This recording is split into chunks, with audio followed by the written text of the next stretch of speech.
आता परत एकदा साताऱ्यातून पुण्याच्या दिशेला चाललेलो आणि साधारण शिरवळची जी नदी आहे नीरा नदीची त्याच्या पलीकडे आलो तर एक ॲक्सिडेंट झाला आहे. पुन्हा ट्रकचाच ॲक्सिडेंट आहे आणि कशा पद्धतीने झाला आहे हे मी तुम्हाला दाखवतो.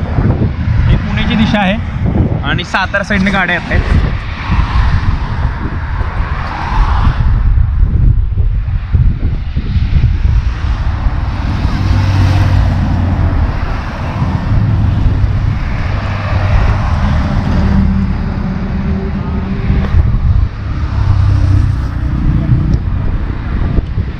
कसं काय झालं? मागणं धडकला का ट्रक? रिकाम करायचं चाललंय. अवघड आहे सगळा.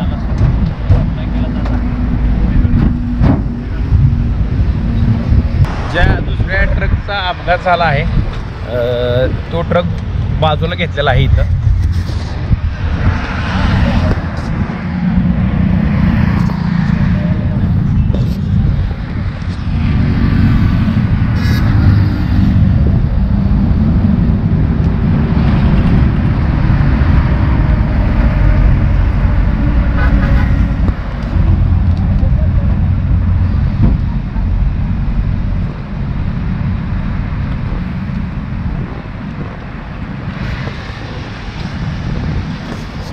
खरं तर ॲक्सिडेंट होतात ह्याच्यात थोडीफार चूक असते, पण नुसतंच आपण असं म्हणू शकत नाही की ड्रायव्हरची चूक आहे. कधी कधी गाडींच्या काही इंजनची चूक असते. तर खरं तर असं कधी होऊ नये हे मी नेहमीच आपल्या व्हिडिओमध्ये सांगतो.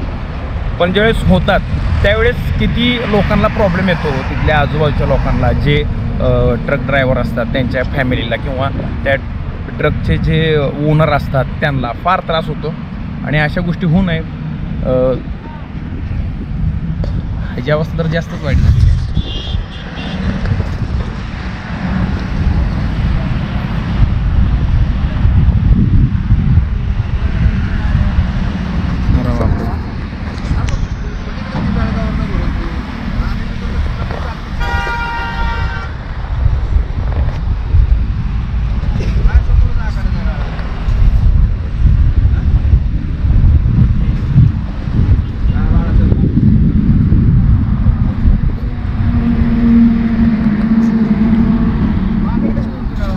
तर जे ट्रकचे ओनर होते ते इथं आलेले होते आणि त्यांनी प्रॉब्लेम सांगितला की 30 लाखाचा ट्रक घेणे आणि त्याच्यानंतर त्याच्यावर बाकीचा खर्च करणे आणि ॲक्सिडेंट होणार. मग त्यानंतर ड्रायव्हरला काय लागलं असेल नसेल, ड्रायव्हरच्या पण घरचं बघा आणि परत त्याचा खर्च, ते परत पोलीसचं काही गोष्टी मागं लागतात कागदपत्रांच्या आणि बऱ्याचशा गोष्टींच्या.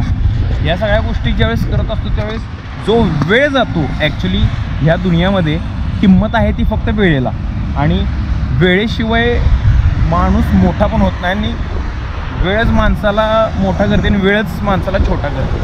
तर ॲक्च्युली असं कधी काय होऊ नये.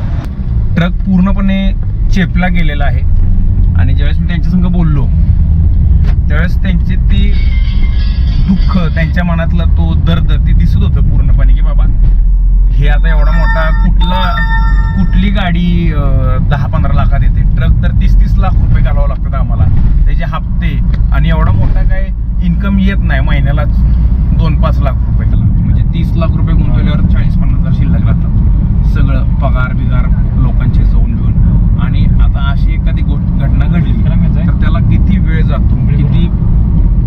खरं तर व्यवसायाच्या दुनियेमध्ये वेळेचे पैसे असतात आणि वेळ जो वाया गेली त्या ट्रकची तर ते ट्रक कमवणार काय आणि पुढं करणार काय. आणि मग अशामुळंच मोठमोठे व्यापारी वर्ग जो आहे ट्रकचा किंवा ड्रायव्हिंग लाईनमधला त्या क्षेत्रातला एक्सपोर्ट इम्पोर्टच्या क्षेत्रातला, तर त्यामुळं तो लॉसमध्ये येतो आणि मग मोठे मोठे कर्ज होणे, मोठमोठ्या गोष्टीला समोर जावं लागतं.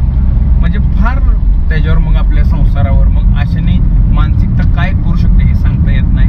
खरं तर ड्रायव्हर हा माझा व्लॉगवर एवढंच सांगणं आहे की ड्रायव्हर लोकांनी सद्सद्विवेक बुद्धी चालवून जागृत राहून